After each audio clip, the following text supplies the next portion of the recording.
Hello বন্ধুরা, welcome back to my channel. তো অনেক দিন পরে আমি নিয়ে এলাম একটা ছোটো মিনি ভ্লগ। তো মিনি ভ্লগ বানাতে আমার খুব ভালো লাগে, কিন্তু শ্রীনুর শরীরটা ঠিক ভালো ছিল না বলে মিনি ভ্লগ বানানো হয়নি। তো আমি শ্রীনুকে খাইয়ে দাইয়ে রেডি করে দিয়েছি। শ্রীনুকে মায়ের কাছে রেখে দিয়েছিলাম, ও মায়ের সাথে খেলা করছিল আর আমি বাড়ির কাজ সমস্ত গুছিয়ে নিচ্ছিলাম। আর হ্যাঁ, বলে দিই, মা এসেছিলো শনিবার সকালবেলা।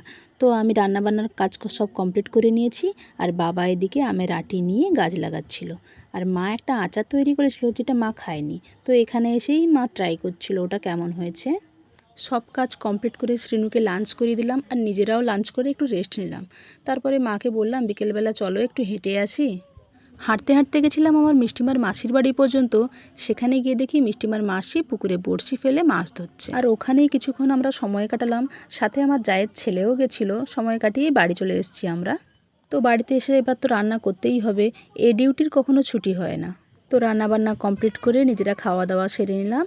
তো ভিডিওটা এখন এই পর্যন্ত, দেখা হবে নেক্সট ভিডিওতে। গুড নাইট, শুভরাত্রি।